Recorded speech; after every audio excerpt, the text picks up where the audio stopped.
Caroline, are you there?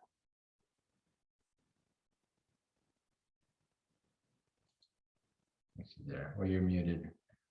Well, yeah, sorry to start a few minutes late. Yeah, Dr. Sylvia had a minor emergency. She's all set now, so we'll go ahead. I'll just say a few things before we get started. Yeah, thanks for joining us, and this is an opportunity to hear about some of the really cool projects that are going on during our Summer Community of Scholars program, which is our summer program here at UAH. So I know this was open to rising sophomores through newly admitted UAH students. So I don't know where you're at, but if you come to UAH, this is one of the really cool things that you can do during the summer. And it's this great opportunity. It's basically over the 10 weeks of the summer semester. Our undergraduate students get to work with a faculty member or a researcher on research. And we pay you a stipend, which is, I don't know if you know what a stipend is, but it's not like a salary because you're not like doing a job for money, but a stipend is some money to help support you so you can pay your rent or buy food, or basically you don't have to worry about money. That's why we pay it. And then you can just do research all summer long. So you can really immerse yourself in it and work a lot. And I know the kind of projects that Dr. Sosovia is doing, you know, sometimes you have to work late in the evening or early in the morning and things like that. So you don't have, you know, time to have a job anyway. So anyway, it's a really neat program that you can do here. So just before we finish, I'll put a link in the chat to the program if you have any questions. And Sam, you have my email from the reminder. So if you have any questions at all, just let me know. But yeah, this is totally not my area at all. I'm a humanities person, so I'm going to turn it over to Dr. Sylvia to tell about her cool project. Hello. Hi, Caroline. How are you doing? I'm doing good, thank you. Good, and thank you for testing the mic because I have a couple of questions for you once we start talking. But I hope we can keep it very informal and interactive, especially since we have a one-on-one time, and maybe some people from humanities will learn something about bugs, or maybe even I hope biology so, more yes. after this.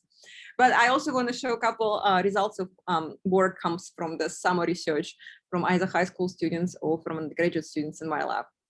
So let me pull up the slide, and hopefully Zoom doesn't fail, because sometimes I fail basically from time to time on every single technology piece. That looks good. And, okay, good. So you should be seeing sort of full screen, but not quite of the slides, right? Yep, looks good. Yes. And I hope you can. Oops. Tanya, sorry, I muted you by mistake. I'm sorry. I did that. I'm sorry. I'm so sorry. I actually have always problem to unmute myself, and I'm like, oh, what did I put this time? So Yeah, I have made a it mistake. from my lab saying you muted from the last year. We had lots of experiences like that.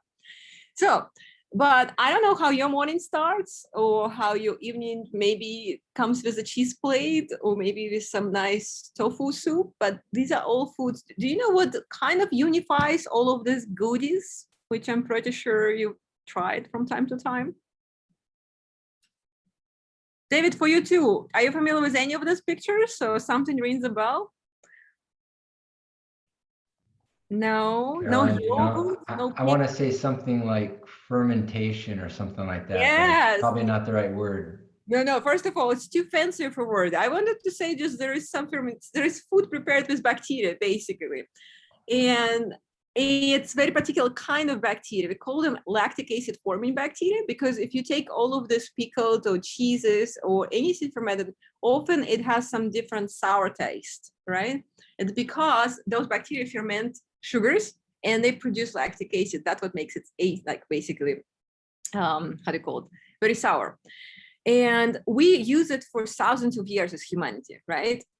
As humans, we prevent it from spoiling by using probiotics, and they reside in microbiomes. I'll have more questions about that because I'm pretty sure you guys know about.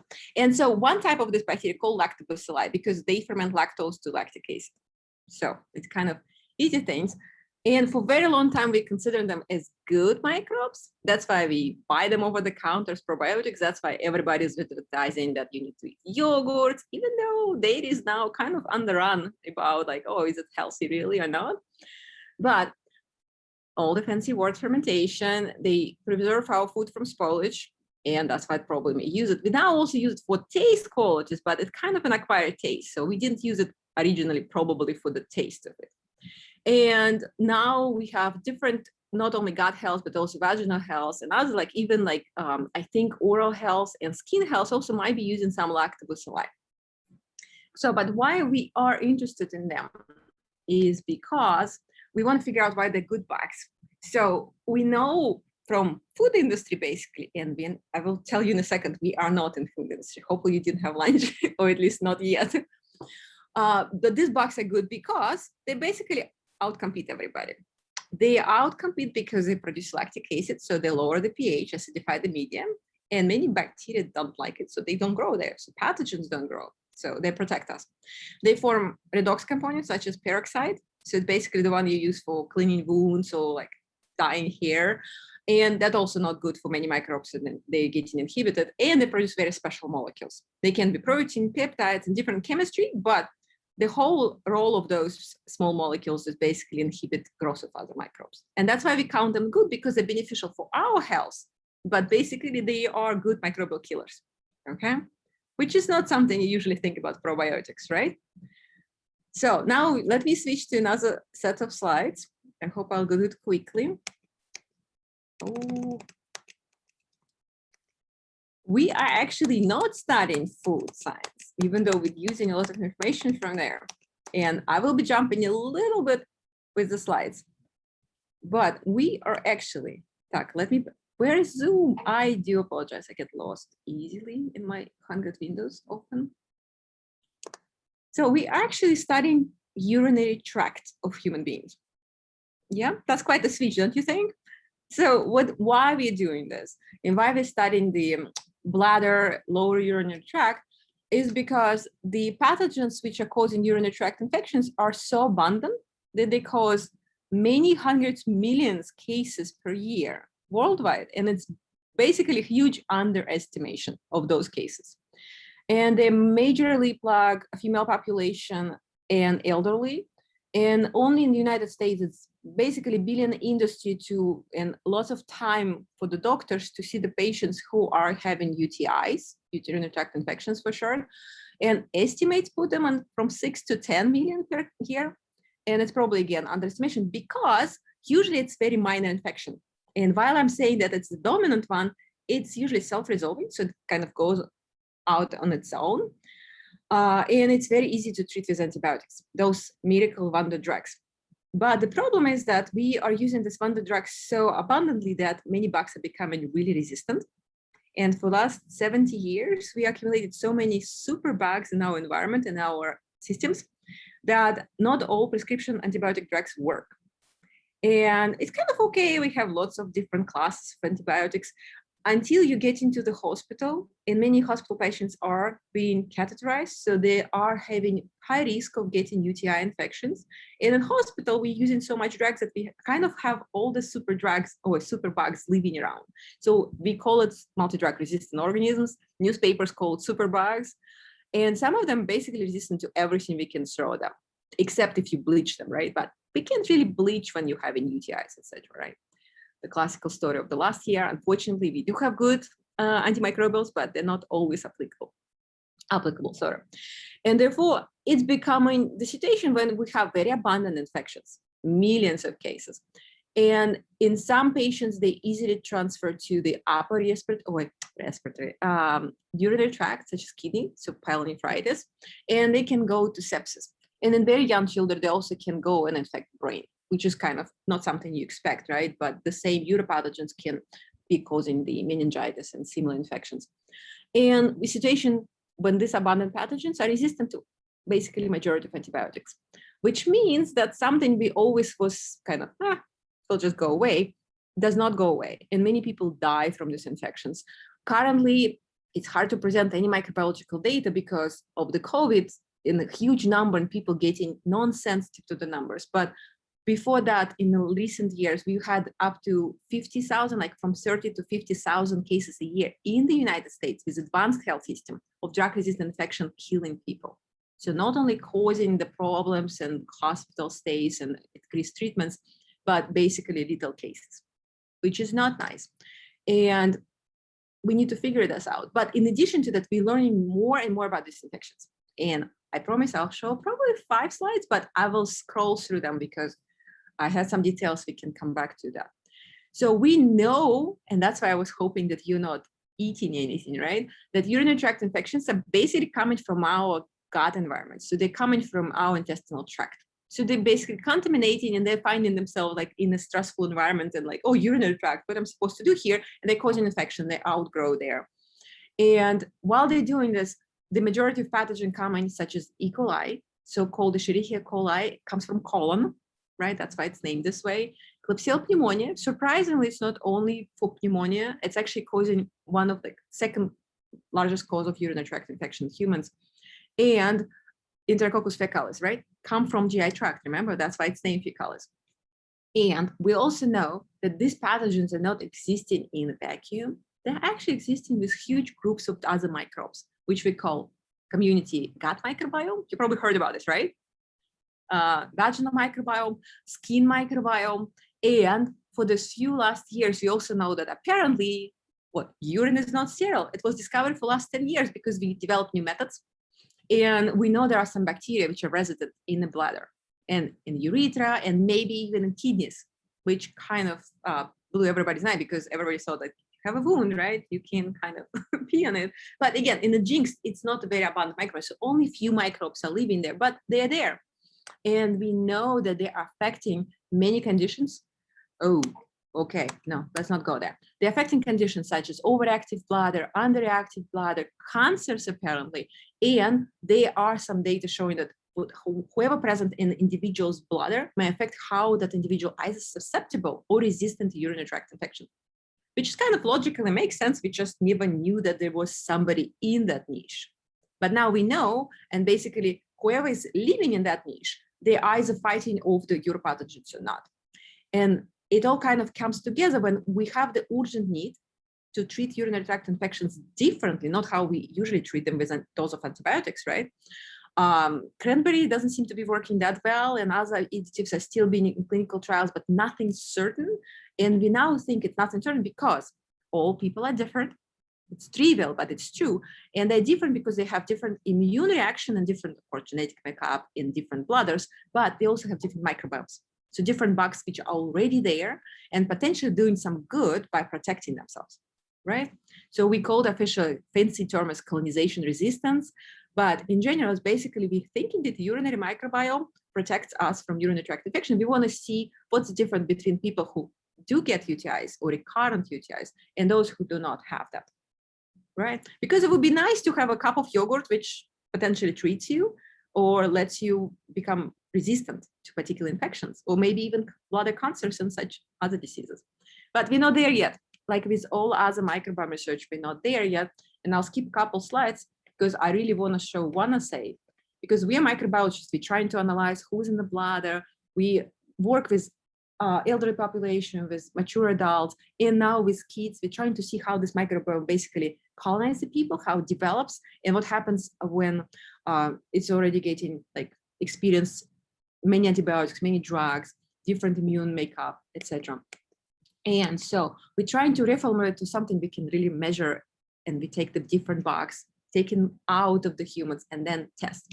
So what we did, we actually collected we called repository. We bank some isolates from healthy individuals and from individuals who have UTIs.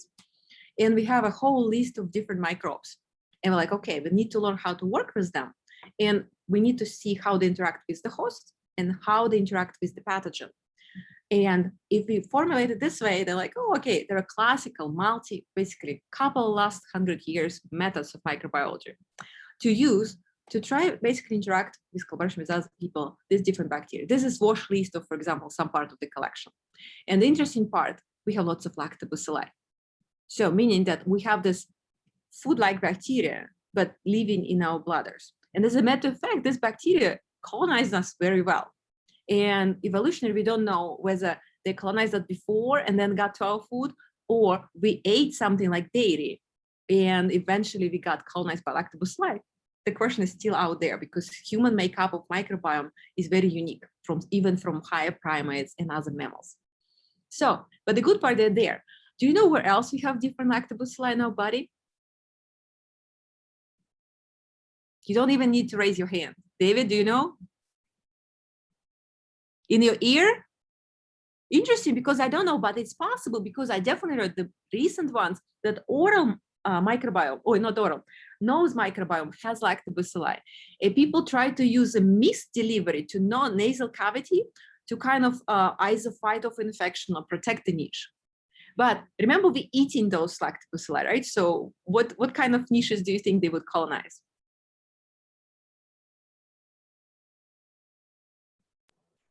Maybe in your stomach. I don't really know.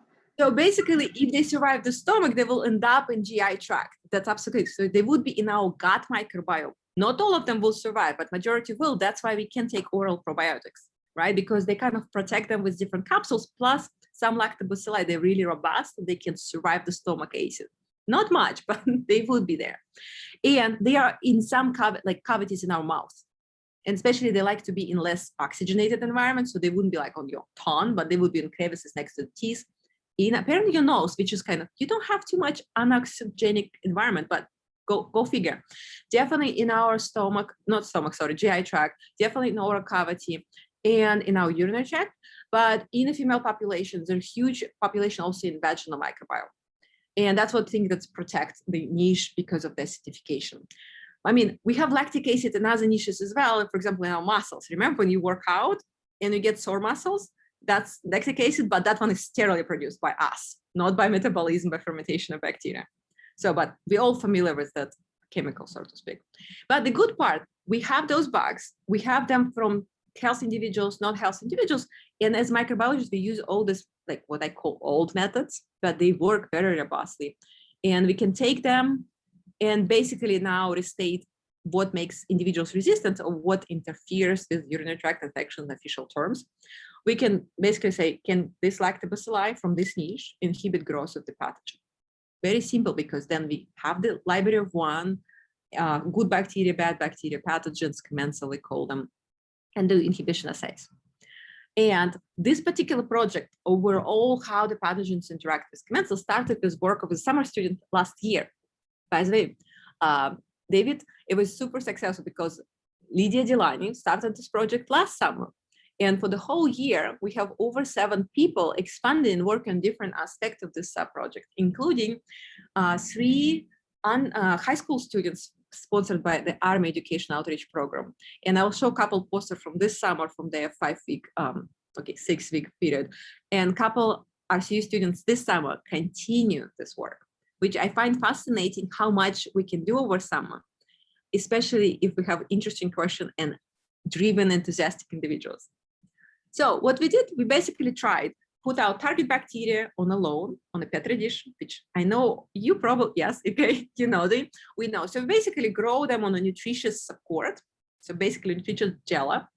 And in this representation, right, we're looking from the top, and this brownish beige color is the continuous confluent growth. We call them lawn of bacteria. And we punch holes, or we put discs, and we put something in the holes on a disc to try to kill the target bacteria.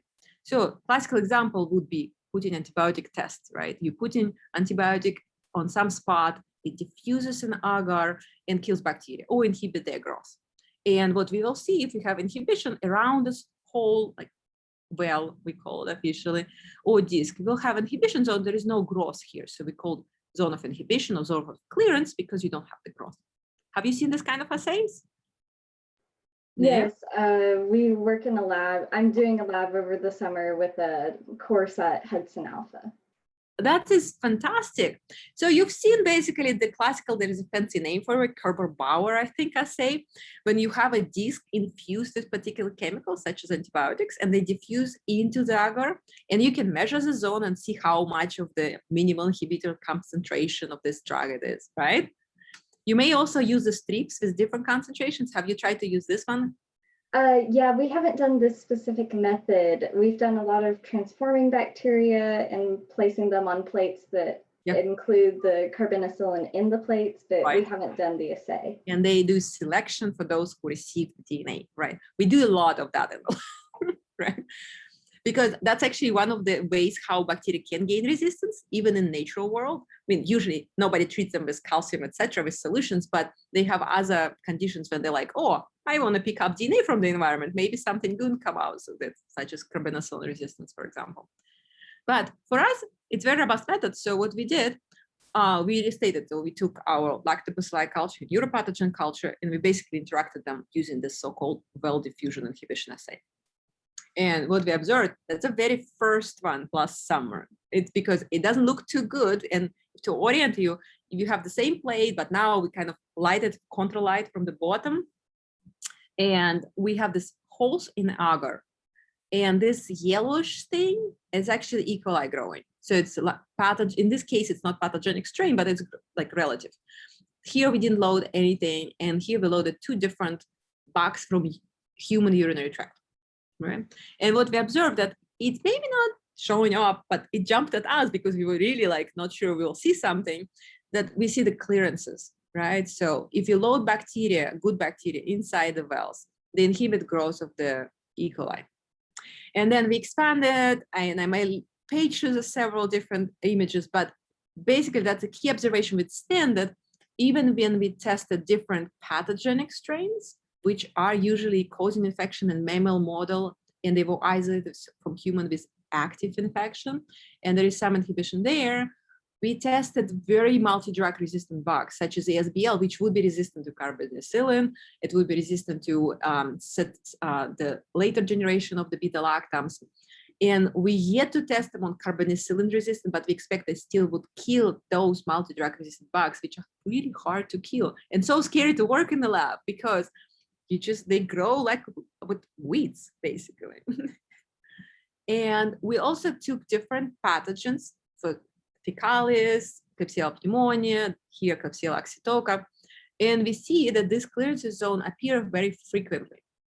And just don't pay attention to all the details about what strains we use. Some of them direct resistant, some of them just classical pathogens. And it seems to be working very well for these, the 2 strains we tested first. We're like, okay, maybe we lucked out. Maybe we just use particular 2 strains and they are so good, right? We have the whole repository. We have like tens of them. So we tried to do next, let's keep this one, is we did the screening. We took 19 different lactobacilli from different species, different strains. They came from different individuals, and we tested them against different pathogens, right? And here just kind of quantification of all the plates, so you don't have to worry about this like fuzzy zones, etc. And we did it with replicates, with technical and biological replicates. And what we see that majority of the urinary lactobacilli, even if they're coming from the people with recurrent UTIs, they're actually protective. So they are somehow killing the pathogens. And if these pathogens come from gram-negative bacteria, such as E. coli, Klebsiella, they do it very well. But if they're coming from the gram-positive, not so well. So we need to explore that. And there seems to be that it really depends which strain one particular person had. And you cannot just even take the same species. You need to analyze at the strain level. So basically, if you have slightly altered strain, so for example, one probiotic would not cover all, right, basically. So because maybe different individuals would be favoring growth of one strain, but maybe it wouldn't be protected. And it becomes now very complex tasks. So, and we're working on different directions of trying to figure out which strains, which individuals, do we have associations with disease, age, other conditions, and the mechanism. We are molecular microbiology lab. We're trying to figure out which, is it pH, is it peroxide, or if it's bactericid. So we produce genomes of these bugs. We treat them with heat, with enzymes, with different pHing, like different acids and base, and see whether the inhibition's there or not. And it seems to be that it really comes down which particular commensal bacteria you carry. And we are now working, I think with now 4 different labs in the United States, trying to get animal models when we have like, okay, we have one strain that seems to be working so well against all pathogens. Can you put it in the mice and colonize the mice and see if pathogen comes in, if it's protective or not? And we're trying to see what kind of pathogen features are most important to protect it against if it's resistant to this event. So this is kind of one project, but overall, we are working towards basically figuring out what else we can do except giving antibiotics, because antibiotics do not work efficiently. what other alternatives do we have? So I'm not going to go with more slides because I already talked for almost half an hour. So let's talk about your questions. So I think that that's all really interesting. Like I said, I'm doing a class at Hudson Alpha, so we've gotten some lab experience. How much lab experience do you typically see in students who work with you over the summer? My favorite answer is it depends. So basically, we work with the students starting from, I think, as you hear, I'm not from around here, I'm still struggling with this freshman to senior year. I think we started with the sophomore in high school, the earliest. And from people who don't have any lab experience up to the people who are actually working with PhD.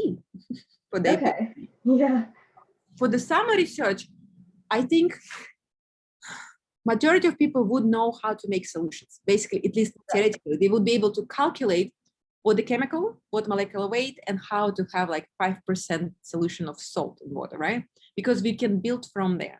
But given that you work in Hudson Alpha, I'm pretty certain any lab would be happy to have you because you have hands-on experience. So you've seen them, you smell, because they're bad. Some people are like, oh, I'm out of here. That's what we're working on right now. We're trying to make E. coli smell like bananas because anyway. Oh, you do? Yeah, so that's one of the labs we're working on to just transform the bacteria and see how well it works. Oh my God. That actually reminds me that our department now hosts also the so-called iGEM competition, which is it's an iGEM lab that we're working on. Exactly, because that's originally where the banana smell came from, right? Yes. So I'm actually going to be a freshman at UAH next semester. So I'm entering my undergraduate next year. Yes. I hope after your program at Hudson Alpha, though, you'll have a little bit of a break because it's 18th of August, the start. Yes. Okay. Try to take some break because it's going to be intense. Yes. So I should have a couple weeks before I jump into college classes. But I do have some lab experience, but not just a ton yet. I've done the Biotech Academy 2 summers. Yes. And then I'm taking my introduction biology class next fall. So starting August 18th. Okay. Hopefully there will be some labs or at least some usually what happens, Caroline, is in the fall, the call will come out for the summer program. So if you look at your UAH email, you're coming to UAH, did you say? Yes, yeah, okay. I am. Sorry. So keep your eye on that. And so each individual mentor, faculty member can designate how much experience they want the student to have. So some will say, for example, must have completed, biology 101 and 102, the lab, something like that. Some might just say, just need to be a hardworking student, or sometimes they'll say a GPA requirement, but sometimes freshmen get caught in that a little bit because in the fall you don't have a GPA yet. But the best thing is you can see the person's name. So if Dr. Sosovia, for example, does one, you could contact her and say, and talk to her, So again, you're kind of maybe a special case where you've had some, experience at Hudson Alpha or something like that. So, right. If the mentor says, okay, it's fine, they and I actually do have a UAH GPA because I dual enrolled last semester. Oh, okay. So last year actually. So I've taken 4 classes at UAH. Oh, so awesome. I think I would be able to apply that towards it. That's good to know to look out for it in the fall. Yes. Yeah, look out for that. And then you apply through Charger Path, which is kind of through our career services. But yeah, you'll be all set with a GPA. And I think you have to have a resume on file with them. So you can do that in the fall when you get here. But yeah, my advice is a couple of things. Yeah, we'll have a poster session in the fall. So I don't know the exact date. I was just talking to Dr. Vogler, who's the director of the summer program, and probably about the 2nd week of September. Okay. Around there. And so you'll be able to come and talk to Dr. Sosovian. You're working with 3 students this summer? Yeah, so her students will be there so you can talk to them directly about what they did and things like that. And there are other projects going on in chemistry and biology that you might be really interested in. And then the other thing is, just, reach out to some faculty. So, you can go on the website and you can go to the department web pages and you can see that a certain faculty member is working in something that you're interested in. And if they're teaching, they should have some office hours set up. And so you can just ask, could I come and meet you and talk about your research and, give a little bit of background about yourself. And the faculty is very happy to meet with you and talk about their research. That's really their, passions, one of the things they love besides teaching students, right? So those are two things you can do as soon as you hit the ground here, and you'll be all ready to apply for the summer program. Okay, thank you. Yeah, you bet. Dr. Sobi, do you have any other advice or? I may say that there are many other options also to get research experience in addition to the summer project, because there are honors projects, there is research class type of involvement, they're volunteering. And there are lots of, at least in biology, there is some work, what they call hourly work, which is also for student workers to work in microbiome or other teaching lab preparation, which helps you also to gain experience and figure out what you like, plus get a little bit of money. Yeah, So Right. biology used to have a really active academic club too. They're probably still, so academic club is also a really good way, because you can meet upperclassmen who are, currently doing research or know the faculty well, and they do a lot of, interesting projects, within the club. So that's also a really good segue. So Okay. yeah, I really feel there are more opportunities here than students who take advantage of them. But the trick is that it's really, student initiative driven. So, even though we'll advertise some event or some, projects or programs, like Dr. Sovia said, sometimes you just have to like reach out yourself and talk to faculty or join a club, and there might be volunteering opportunities, or, even observing, what goes on in the lab is a really good experience. So if you put yourself out there, yeah, there's lots of opportunities, I think. So are you going to be an honor student by any chance? Yes, I am. Okay, so you're one of my highly motivated students, because I work within the Honors College, so I advise students on their capstone. So yeah, there's a unique summer program for honor students where you just write a proposal between the mentor and you. So it's a much more streamlined process. So you might also consider that as well. Okay, thank you so much.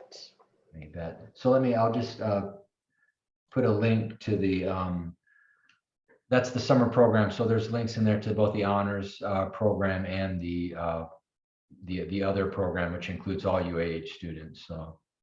Okay. Is it in the chat? I'm not seeing. Did I, oh, sorry, I'm still communicating to the waiting room. I'll send it to you. Thank you. You bet. So there's lots of information there. All right, well, thank you guys so much. I enjoyed hearing about your projects and getting to talk a little bit about research at UAH. Well, nice meeting you. Enjoy the time in the summer in your program, and then welcome to UAH. I mean, you're already with us, so your freshman year. Okay. We'll see you in the fall. Yes, thank you so much. Have a nice afternoon. Thank you too. Thank you, Dr. Sosovia. Thank you, Caroline. Bye.